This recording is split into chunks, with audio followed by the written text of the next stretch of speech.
fait l'honneur de m'élire comme président du PDCI RDA, notre grand parti, et que je mesure l'honneur qui m'est fait. Donc ce que j'ai fait depuis le 24 janvier, qui est la dernière fois où nous étions dans cette salle, il y a tout juste 6 semaines, c'est effectivement mener des consultations. J'ai rencontré beaucoup d'entre vous qui sont dans cette salle et d'autres qui ne sont pas dans cette salle. Et également, nous avons fait fonctionner un call center, on vous en avait parlé. Nous avons consulté plus de 2500 de nos secrétaires de section. Donc c'est une base très solide pour faire l'évaluation de où nous sommes. Parce que dans toute chose dans la vie, ça doit commencer par une évaluation de notre point de départ. Où est-ce que nous en sommes aujourd'hui? Le parti a de grandes forces. Et ce sera le premier point de mon exposé ce matin. Si la technique veut bien nous faire passer la première page.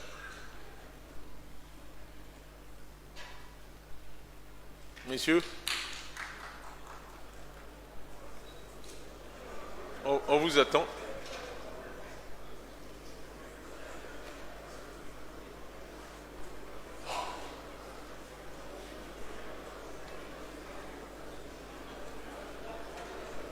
Voilà.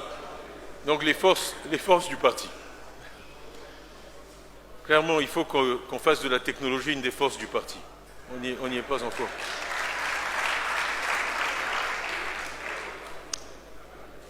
Donc, notre forte implantation sur l'ensemble du territoire national. C'est vite dit, c'est très difficile à accomplir.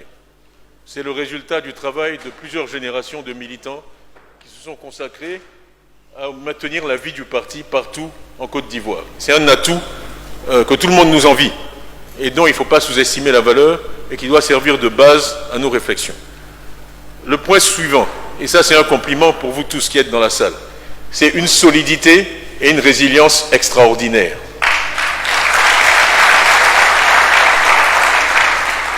Nous sommes un parti solide, nous sommes un parti résilient, et j'ai demandé qu'on soit en pagne PDCI. Moi, ça me fait plaisir de voir cette marée verte dans la salle ici de pagne qui montre que nous sommes toujours là, malgré toutes les épreuves, malgré toutes les difficultés que nous avons traversées.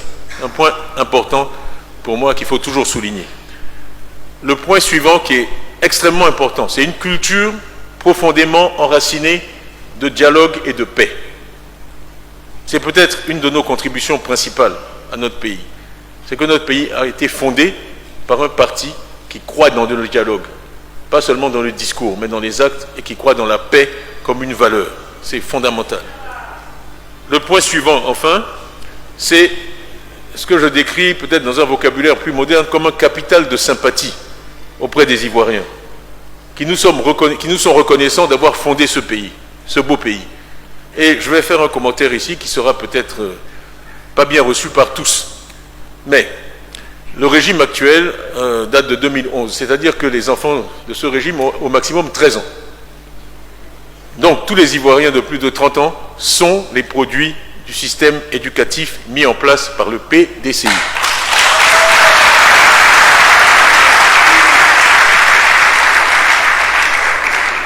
C'est incontestable. Quand on a 30 ans, on est né en 1996 ou 94, on était sous le régime PDCI et nous sommes tous fiers des infrastructures et de toutes les réalisations qui jalonnent la Côte d'Ivoire, mais elles ont été réalisées par des personnes produites par le système éducatif du PDCI, quel que soit le temps de leur réalisation. Il faut le dire, ce n'est pas être polémique, c'est une réalité, il faut rendre à César ce qui est à César. Et ça, c'est quelque chose dont moi, personnellement, je suis très fier. Je suis moi-même un produit de ce système, et nous tous ici, dans cette salle.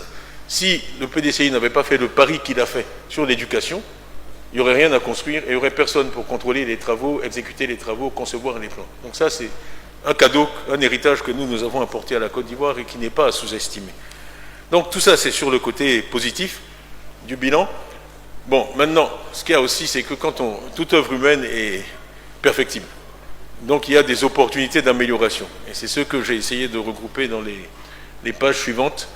Surtout quand on interroge nos secrétaires de section, ils parlent d'une certaine rupture de la chaîne, et là j'utilise leur langage, ce sont leurs mots.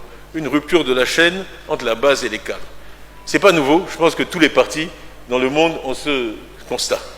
Les gens à la base trouvent toujours que le sommet est trop loin, dans toute entreprise, dans toute organisation humaine.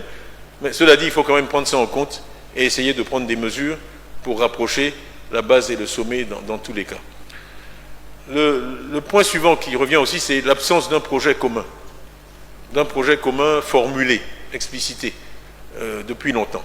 Donc c'est une chose à laquelle il faut prêter attention. Après, il y a des observations plus générales, je passerai assez vite, mais ça aussi on trouve ça dans toutes les organisations, qu'on est insuffisamment orienté vers les résultats. Bon, c'est vrai aussi que le niveau de cotisation reste relativement modeste par rapport au potentiel. Je parlerai après des nouvelles adhésions et de ce qu'elles nous apportent, mais c'est quelque chose sur lequel on peut agir également pour améliorer les choses. Là, vous êtes en retard sur moi, si vous pouvez rattraper. Voilà. Ensuite, niveau de cotisation. Voilà. Donc, c'est les commentaires que je viens de faire. Si on passe à la page suivante. Alors, ça aussi, on nous dit qu'on pourrait être plus proactif en termes d'élections et de management des élections. Et je reviendrai aussi là-dessus. Beaucoup aussi de commentaires sur la pauvreté qui existe dans nos campagnes, dans nos villes, dans le monde rural et dans le monde urbain, et notre capacité à proposer des solutions à ceux qui souffrent, au-delà de la solidarité, et puis également à promouvoir les PME-PMI. C'est un point sur lequel je reviendrai. Ici, on continue.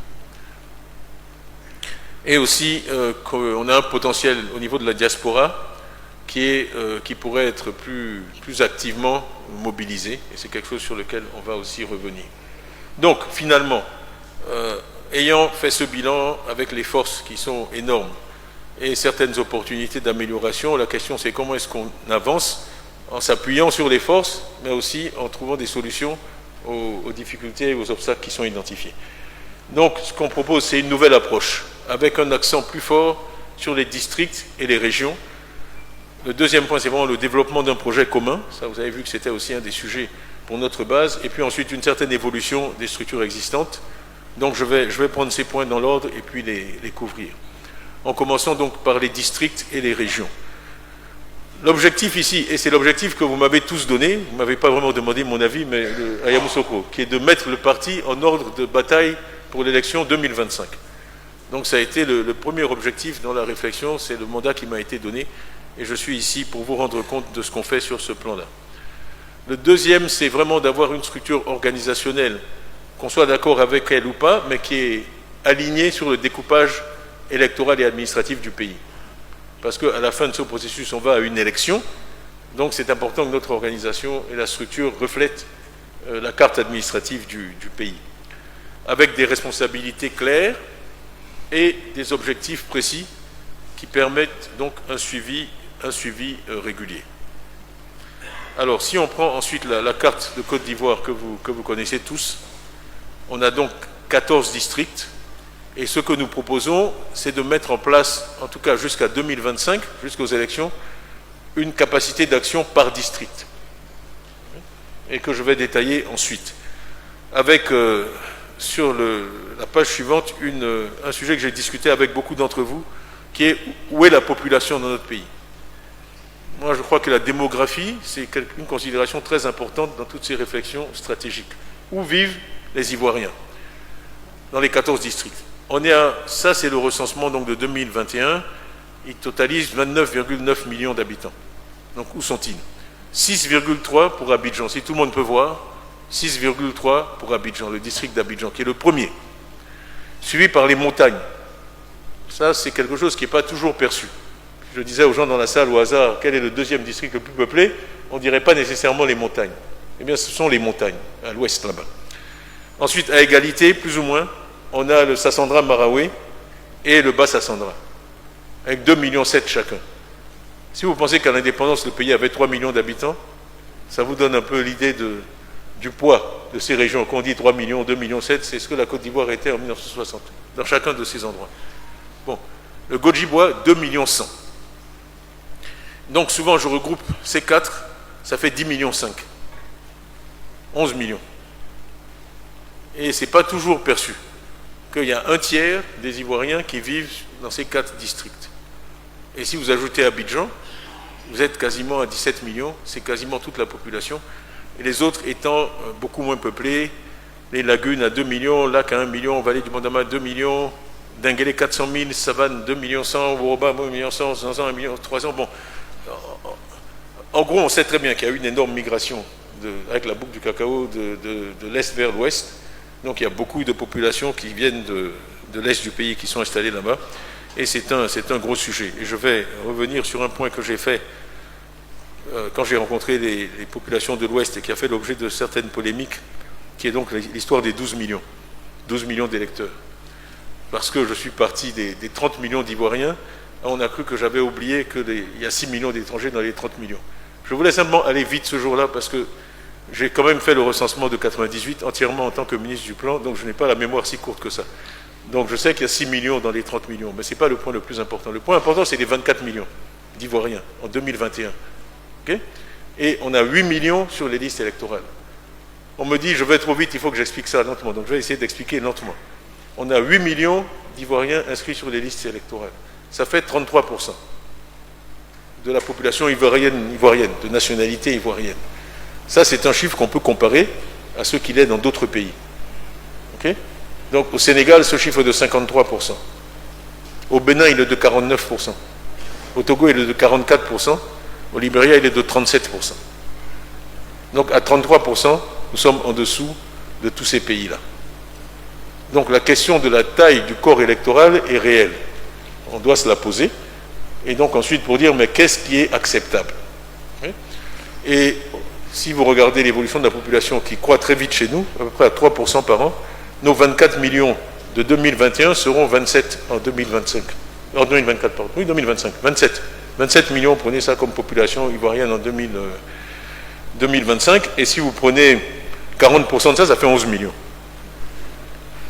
Donc, dans tous les cas, les 8 millions sont très loin de là où on devrait être. Et 40%, c'est un minimum. Vous voyez qu'un pays comme le Libéria, qui a eu 10 ans de guerre civile et qui est désorganisé, est à 37%. D'où les 12 millions.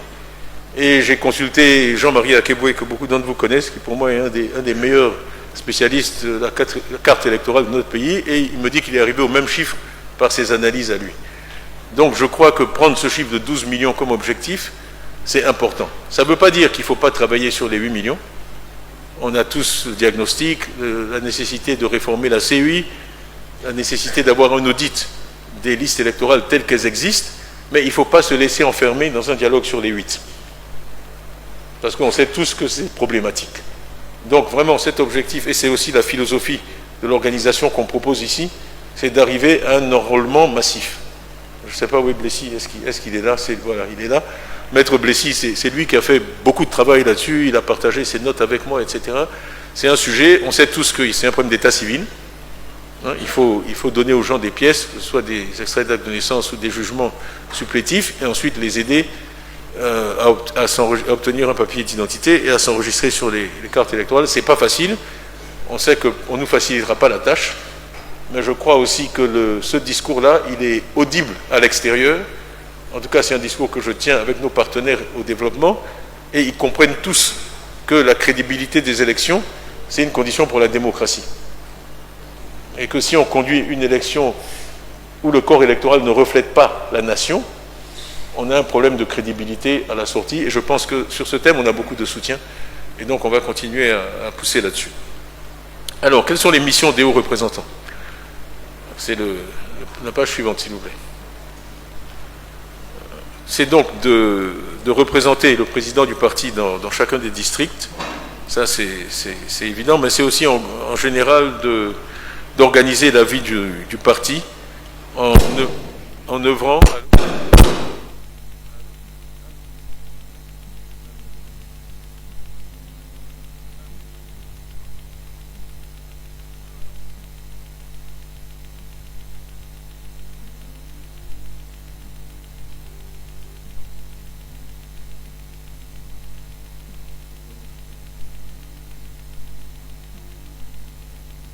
Test.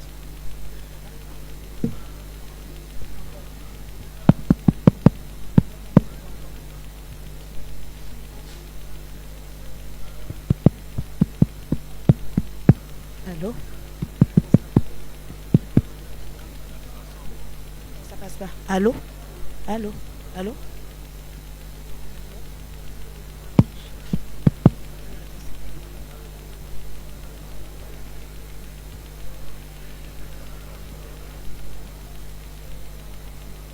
Allô? Bon. Il marche ce micro? On m'entend? Bon. C'est que le troisième, mais on espère que ce sera le dernier. Alors, donc, œuvrer à l'implantation au rayonnement du parti dans chaque district, veiller à la mise en œuvre du programme du parti à l'échelle du district, et ensuite, si on peut, si quelqu'un suit là-bas. Allô? Bon. Surtout, et c'est la page suivante, non mais j'essaye de faire qu'il me donne les pages à mesure. Voilà.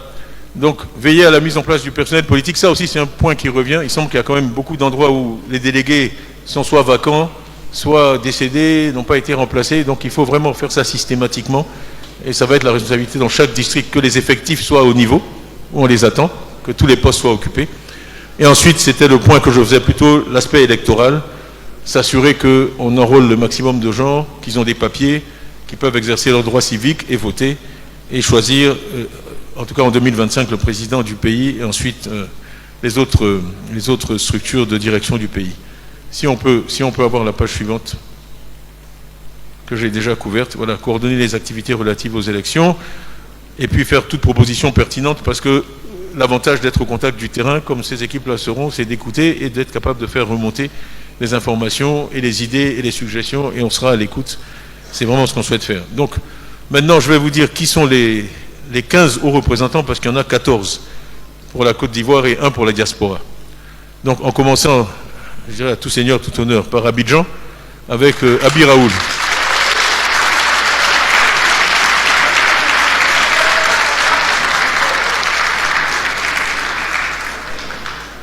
Voilà. Ensuite, les lagunes, Yapo Calice. Est-ce que Calice est là? Il est là. Voilà. Alors, Nyangbe, Yamoussoukro. Est-ce qu'il est? Je ne le vois pas. Bon, je crois qu'il est sur le terrain, c'est très bien. Ensuite, on a donc pour les lacs Yoboué Pascal.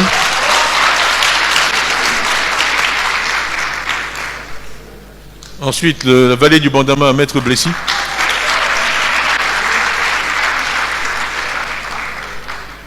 Ensuite, la Komoé, on a Ngouan Jérémy. Où est-ce qu'il est? Il est là. Donc on continue. Ensuite, les montagnes, Casio.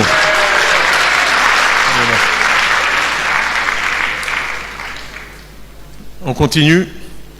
Alors, le Bassa Central, Netro. Non, il m'a appelé, il n'est pas là parce qu'il est avec la reine de Belgique. Non, il est excusé. Il est excusé. Donc, Gom Djiboua, Medzeoui. Voilà. Ensuite, on continue. Koulibaly Souleymane pour les savanes. Donc, Likan, oui, Likan. Voilà. Donc, Sassandra Maraoui. On continue. Woroba Ali Bakayoko. Il est là. Bonjour Ali. Il ne reste plus que 2, si je ne m'abuse. Zanzan, Apo Laurent.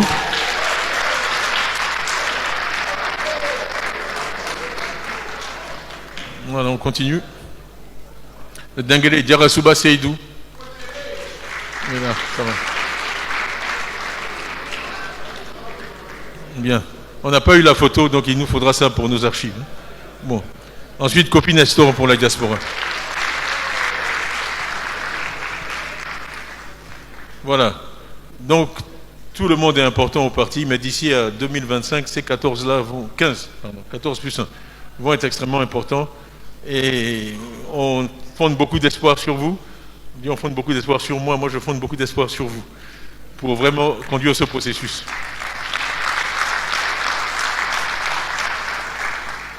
Alors, la manière dont nous avons proposé d'organiser ça, c'est qu'il y ait aussi des hauts conseillers pour chaque district, qui seront essentiellement des personnalités du parti qui ont une grande expérience politique, beaucoup de crédibilité, et qui pourront servir de référence morale aux plus jeunes qui seront opérationnels. Donc, plusieurs hauts conseillers, un haut représentant, on l'a dit. Excusez-moi, mais il y a un... Bon, voilà. OK. Un ou plusieurs rapporteurs, un ou plusieurs secrétaires. En fait, entre les rapporteurs et les secrétaires, fondamentalement, c'est la petite équipe en général de 4 ou 5 personnes, qui va aider le haut représentant. Ensuite, ce qu'on a dit, c'est que le nombre de rapporteurs et de secrétaires va être fonction du potentiel électoral, mais aussi de la position du parti. Peut-être dans des endroits où on est plus faible, on voudra mettre une équipe plus forte pour reconquérir du terrain, et peut-être on aura besoin de moins de ressources. Là, il s'agit simplement de défendre la position. Donc, la cellule de support du district, là, c'est quelque chose qui intègre pratiquement tout le monde. Tous les délégués départementaux, tous les délégués communaux, généraux, et chaque élu, député ou maire, sera d'office membre de la cellule. Et donc, derrière ça, il y a un projet de décentralisation. Et j'ai parlé à un certain nombre des hauts représentants, parce que ce que je veux, c'est que ce soit eux qui déterminent leur organisation interne. On m'a dit, oui, mais pourquoi ne pas faire ça au niveau des régions? Moi, je préfère que chaque district décide de comment il va s'organiser. Nos districts sont différents, culturellement, historiquement. Nos populations ne sont pas organisées de la même façon en termes de prise de décision. Et je pense que chaque district doit être libre de voir ensuite, une fois qu'il a l'ensemble des élus, des délégués, comment il veut les organiser pour ensuite agir. Donc ça, c'est un travail qui va les occuper, je pense, pas mal. Là, on vous a mis la liste des hauts conseillers pour chaque district. Donc je peux les lire. Abidjan, c'est Nkumo Mobio Ernest. Noël Akossi Benjo, qui n'est pas là. Je vais parler de lui plusieurs fois, mais il est actuellement en France pour des raisons personnelles et avec mon accord. Donc je lui ai demandé la permission de vous dire ça et il regrette de ne pas être là, mais il est au courant de tout ça et il est avec nous. Donc Noël Benjo, on a mis Linda Dadier. Les lacs, on a mis Rémi Alakwadio, Nyamian Goran, Madame Bobi Assa, Koumoué Kofi Moïse. Godjibois, on a mis Bodi Théodore, Maurice Kakou Gikawe, Babi Dominique, Yamousokro, Tiam Abdelaziz, Jean-Noël Loukou, Komoé, Edian Pontiemele, Madame Aka Véronique, Denise Oufoy-Boigny, Abdoulaye Racine Beng, Sassandra Maraoué, professeur Kopi Boni, que je salue encore, Alphonse Gédier Madi, Kofi Tiezan Léopoldine, Les Lagunes, Béda Seller, Kakou Gervais, Cess Essiane Daniel, Oussaï Nyansou, Félix Dadier, Vallée du Bandama, Yobo Lazare, Asana Sorgaré, je l'ai vu en arrivant tout à l'heure, Bandama Ngueta, que j'ai vu aussi, et Kwamekra. Donc, qui sont vraiment les autorités morales pour chacune des zones à qui tout le monde peut se référer. Si on continue sur la page suivante, voilà. Bassa Sandra, Begré Donatien, Denguélé, on a Diaby Rouge, les montagnes, on a le ministre d'État Bombay, Docteur Bleu Lenné, Gueux Michel, Simon Do, le Zanzan, Essia Amara, Babako, Amadou Ouattara qui est là aussi, Koulibaly Sita dans les savanes et Diomandé Oui dans le Woroba. Et donc si on continue dans la logique, là je vous donne un exemple qui est le Bassa Sandra. En fait, cette page existe pour chacun des 14 districts, donc avec le haut conseiller, le haut représentant qui là est Netro qui n'est pas là, mais il sera supporté par AKRV que j'ai vu aussi, Yao Lazare. Bon, parce qu'il faut vraiment une force de frappe derrière le haut représentant, des gens qui sont crédibles sur le terrain, qui vont aller au contact des populations, qui vont les convaincre de faire ce qu'on souhaite, c'est-à-dire obtenir des papiers, venir faire leur carte d'électeur. Et ensuite, donc, on a les secrétaires, Madame Fofana, et puis Gobo Yokore Bernard.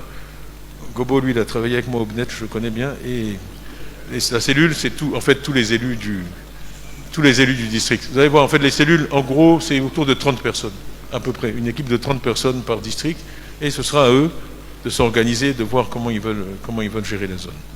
Donc, voilà un peu l'idée de ces espèces de task force qui doivent travailler jusqu'à 2025 et nous amener à l'élection. Si on continue. Alors voilà. Donc j'ai couvert le premier point qui était de dire on veut mettre l'accent sur les districts et les régions. Donc c'est à travers ces structures qu'on va le faire. Et les arrêtés ont été signés. Vous allez voir tout ça. Vous allez voir tout ça arriver. Le deuxième point, c'est renforcer la coordination générale du parti. Je ne sais pas pourquoi il n'est pas là. Il y a un problème sur cette page. Bon, allons à la page suivante. Voilà, coordination renforcée des activités du parti. Il y a un nouveau rôle qui est créé, qui est celui de vice-président chargé de la coordination générale du parti, qui va coordonner les activités, parce qu'en fait, on est en train de rendre l'organisation plus complexe. Parce que les secrétariats exécutifs restent, on est en train de créer tous ces districts et aux représentants. Il y aura des besoins de coordination, et donc j'ai souhaité qu'il y ait une personne qui reporte à moi, dont ce soit la tâche, et que tout ce qui tombe un peu entre les structures soit référé à cette personne. et qui veille à la collaboration effective entre tous les organes. Et en fait, j'ai demandé donc à Noël Benjo, Noël Akossi Benjo, de jouer ce rôle, ce qu'il a accepté.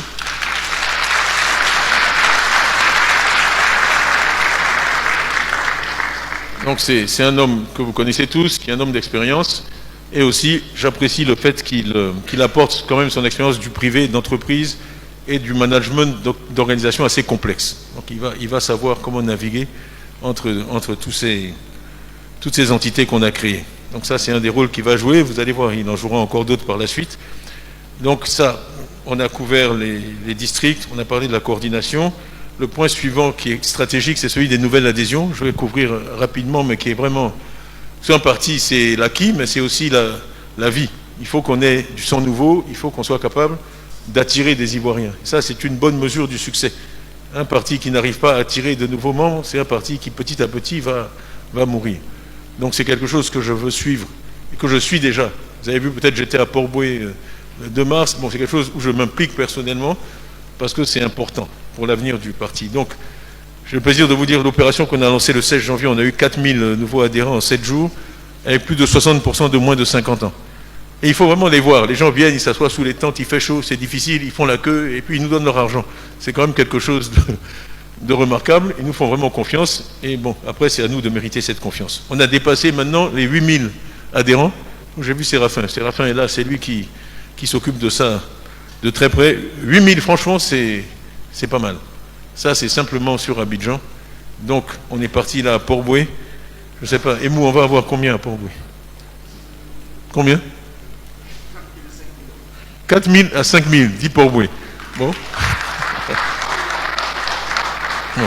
Je ne vais pas demander à chacun de faire une prédiction, mais bon, j'espère qu'on va arriver à ces niveaux-là, parce que franchement, c'est une transformation pour le parti, en termes de sang nouveau, hein, des jeunes, des cadres. Il y avait 1000 cadres sur les 4000, ça j'ai vu.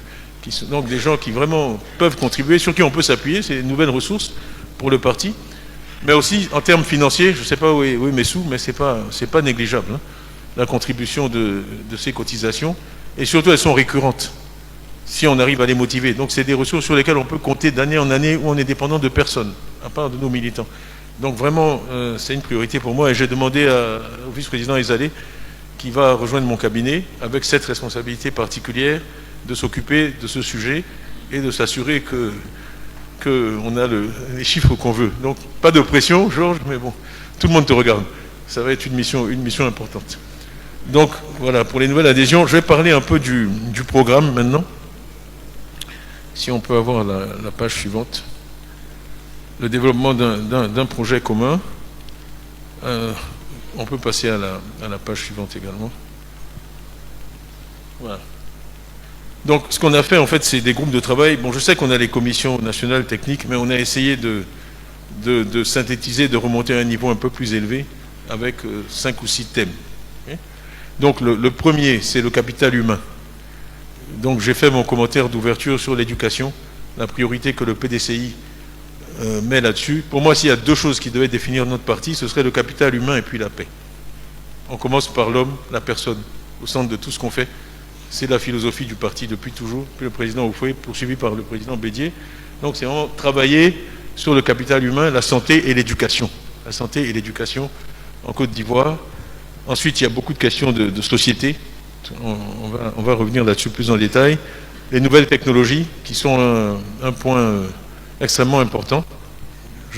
Voilà. Pour nous, et on continue, s'il vous plaît. Donc, économie et équité. Et là, vraiment, je lis les deux. Parce que l'un sans l'autre ne vaut pas grand-chose. Si on veut générer de la croissance sans se préoccuper d'équité, c'est très facile. N'importe qui peut faire ça. Ce qui est difficile, c'est de croître de façon équitable. Sans générer de pauvreté, et au contraire, en réduisant la pauvreté. Donc vraiment, je veux que ce groupe-là ne se préoccupe pas seulement de taux de croissance, mais se préoccupe de lutte contre la pauvreté et d'équité, et comment on génère de la croissance qui va ensuite profiter à tous. Parce que c'est aussi le prix de la paix sociale.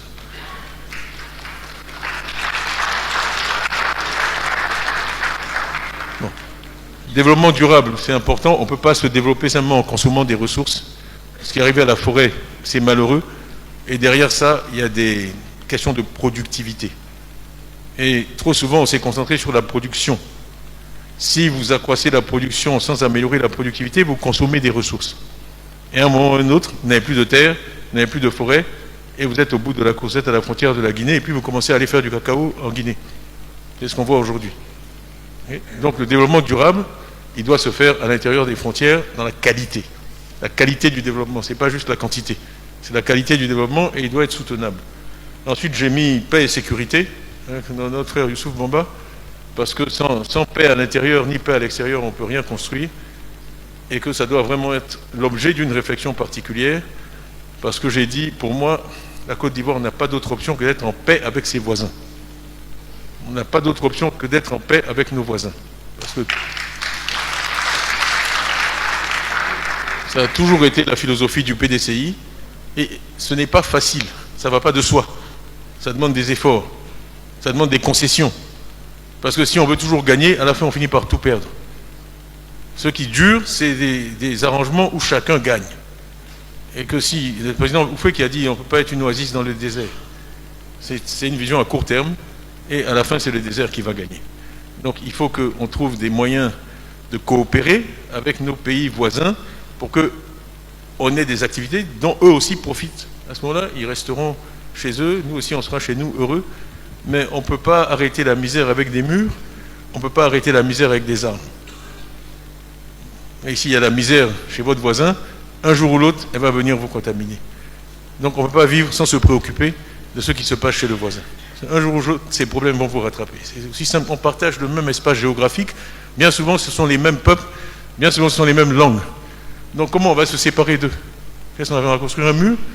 Donc je ne veux pas me passer trop de temps là-dessus, mais pour moi c'est vraiment, vraiment fondamental. Et si le PDCI a réussi, c'était parce qu'il avait vraiment cette vision de dire on n'est pas juste une Côte d'Ivoire prospère dans un océan de problèmes, on aide aussi les autres pays, au lieu de se réjouir de leur malheur. Vraiment se réjouir du malheur de son voisin, c'est pas intelligent. Parce que son malheur, c'est votre malheur de demain.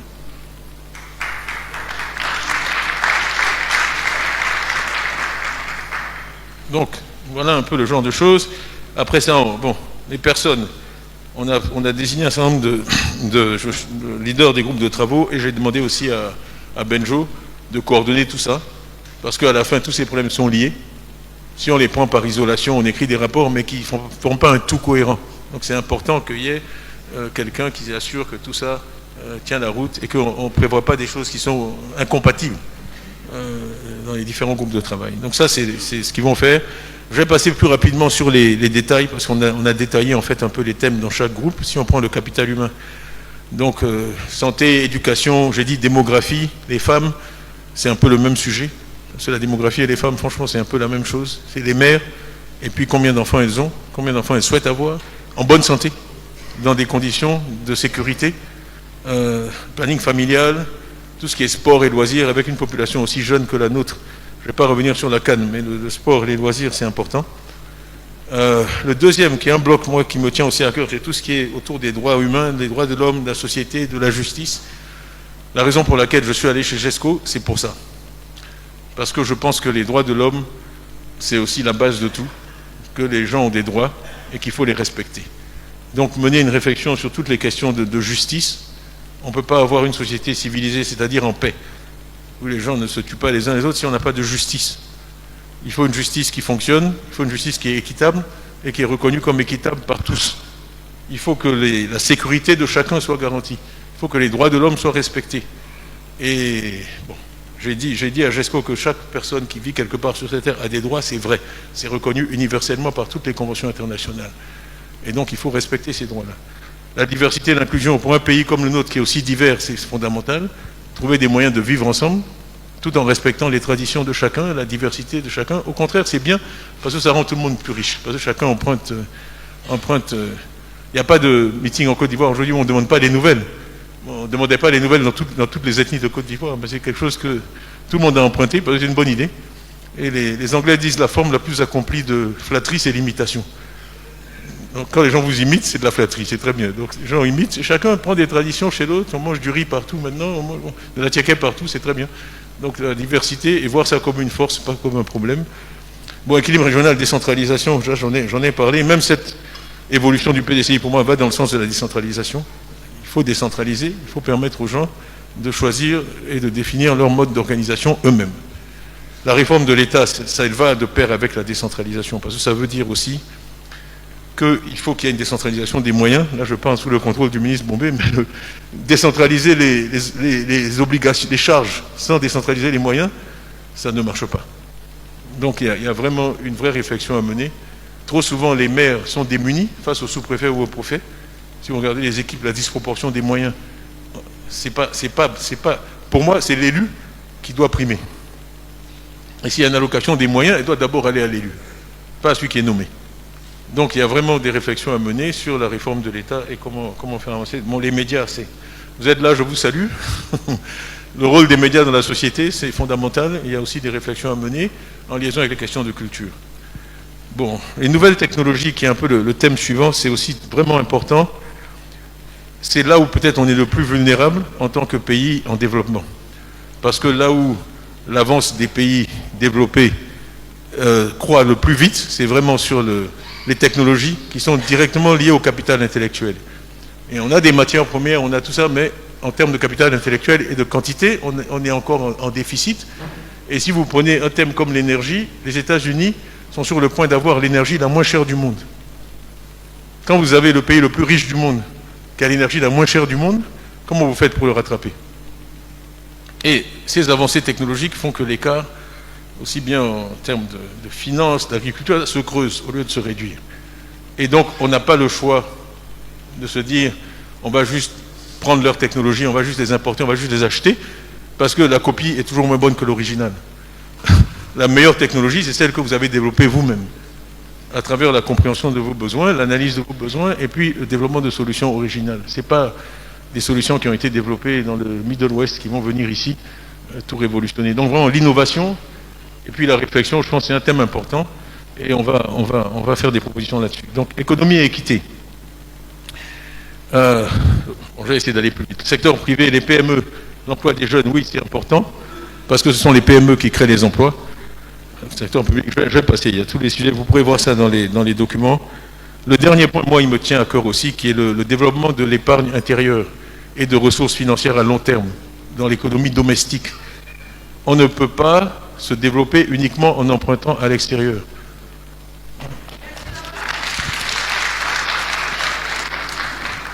Moi, j'ai fait ça dans des pays asiatiques, j'y ai travaillé.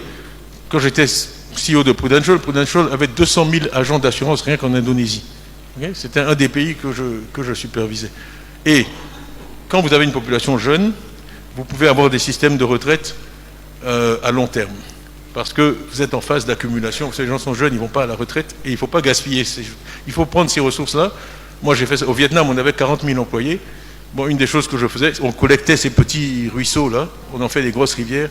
Quand ils faisaient une privatisation, c'était Prudential qui était le premier investisseur en monnaie locale dans la privatisation. Quand ils faisaient les télécoms, ils faisaient des infrastructures, on investissait dans l'économie locale à long terme. Parce que ce sont des ressources en monnaie locale, donc qui ne créent pas de problème d'endettement pour le pays. Donc, générer des fonds propres en monnaie locale, c'est le prix de l'indépendance. Si vous ne pouvez pas financer votre économie, vous n'êtes pas indépendant, c'est aussi simple que ça. Parce que celui qui prête aura toujours des droits exorbitants sur vous, c'est comme ça. Donc,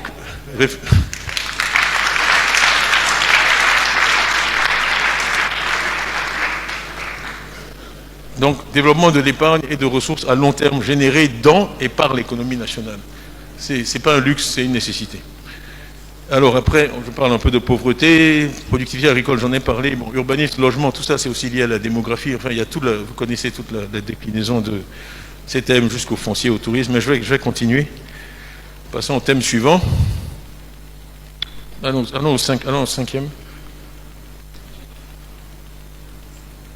Voilà, développement durable. Bon, j'en ai un peu parlé, mais on a tendance un peu à le négliger parce que bon, on a des pressions, il y a la pauvreté, etc. Mais vraiment, il faut penser à long terme là-dessus. Les problèmes d'eau, les problèmes de forêt, les problèmes de qualité de l'air, de faune, de flore sont vitaux pour la qualité de vie. Les problèmes d'insalubrité, les problèmes de transition écologique. Donc c'est Alain Cocotret qui va s'occuper de ça. Et puis paix et sécurité, en fait, on peut passer puisque j'ai pratiquement fait l'essentiel des commentaires que je voulais faire là-dessus avec Youssouf Bombard, mais c'est un point important. Et pour moi, la paix, c'est un facteur de développement économique. Surtout si on est un pays pauvre, aller dépenser son argent sur des armes qui coûtent très cher, qui ont été produites par les pays développés et les rendre encore plus riches, ce n'est pas une bonne stratégie.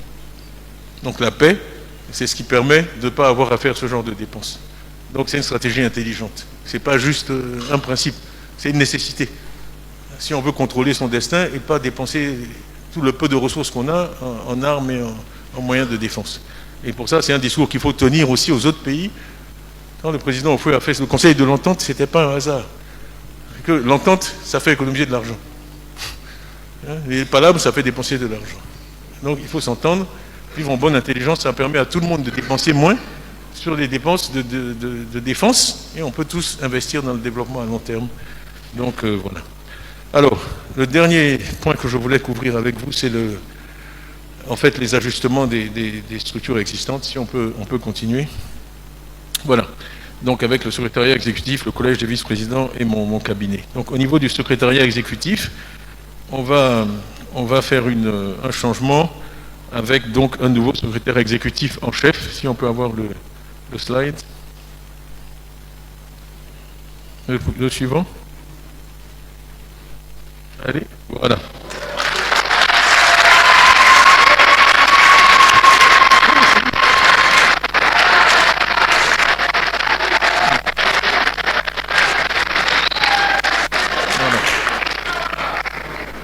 Voilà.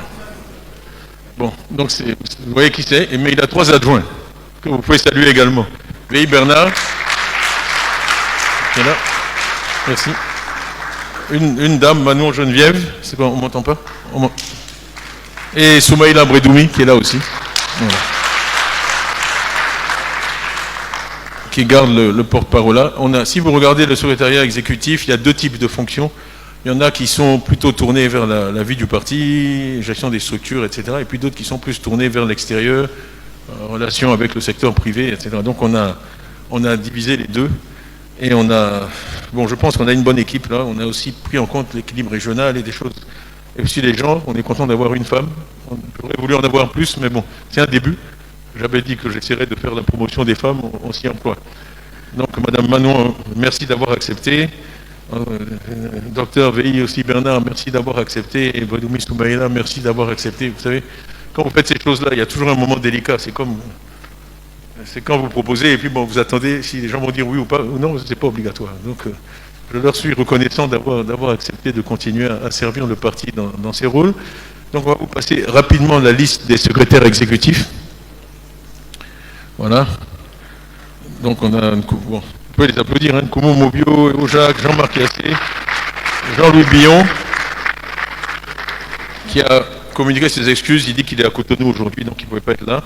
Jean-Louis Billon. Maître Blessy, Dia Oufoué, oui, je l'ai vu là-bas, oui. Simon Do, Kwame Yao Séraphin, que j'ai salué. Et on continue.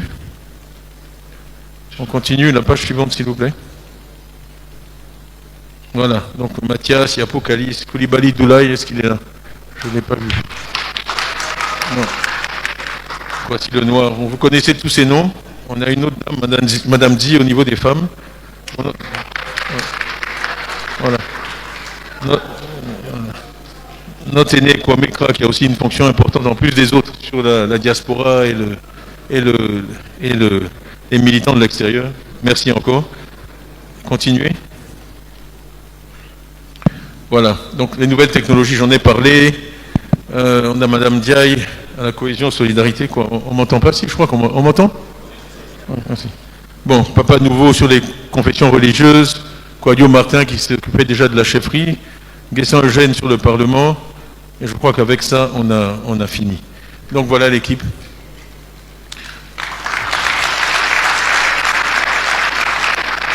Voilà. Ils auront tous besoin de votre soutien, donc on compte vraiment sur vous pour les aider dans leurs tâches respectives, qui sont des missions importantes et difficiles. Alors ensuite, le collège des vice-présidents. Comme vous le savez, en fait, c'était le général Ouassena qui s'en occupait, qui nous a malheureusement quittés. Je salue encore sa mémoire et tous les services énormes qu'il a rendus à la Côte d'Ivoire et au parti. Et donc, le ministre d'État Bombé a accepté de prendre sa succession. Il le faisait déjà, mais maintenant c'est entériné de façon formelle.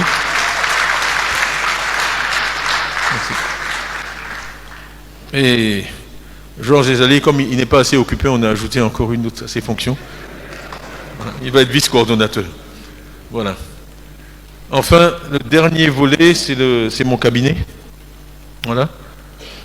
Donc j'aurai un directeur de cabinet, Alain Cocodré. Est-ce qu'il est là?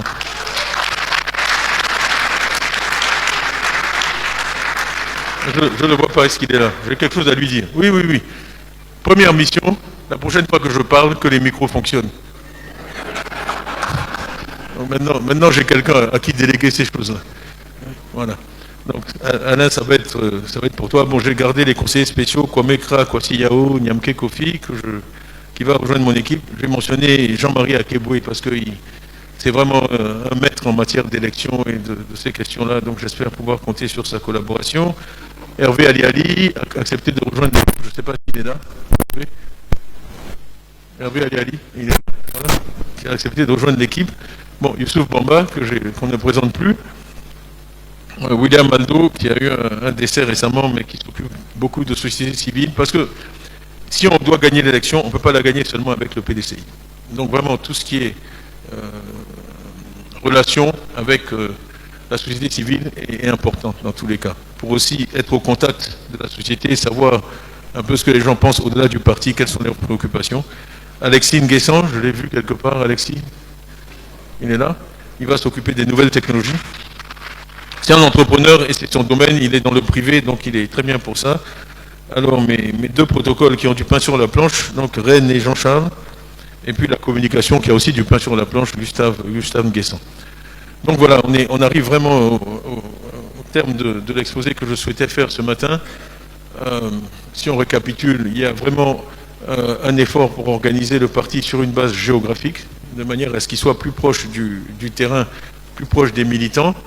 Une organisation spécifique jusqu'à la fin de 2025 pour que les Ivoiriens s'enrôlent massivement sur les listes électorales et également pour développer un projet de société qui reflète les aspirations des Ivoiriens et auxquels ils souhaitent adhérer en votant pour nous. Et enfin, je vais finir là-dessus, vraiment, ce que peut-être vous percevrez là-dedans, c'est vraiment le travail en équipe. Ce que j'essaie de faire, c'est de mettre en place des équipes, pas comment dire ça, des monarchies. Donc, il faut que chacun qui est dans une position de leader se voit comme le premier entre ses pairs, pas un grand chef ou un grand patron. On est là pour délivrer un objectif pour le parti, pour travailler en équipe. Et c'est la philosophie qu'on met en place dans les hautes représentations. Oui, il y a le haut représentant, mais il a aussi les hauts conseillers, il a aussi les rapporteurs, il a aussi les secrétaires, il a aussi la cellule de support. Et c'est seulement comme ça qu'on va y arriver et qu'on peut donc remporter la victoire que nous souhaitons tous. Donc voilà, je vous dis merci pour votre attention, votre patience, et je dis tous ensemble, on gagnera. Merci beaucoup.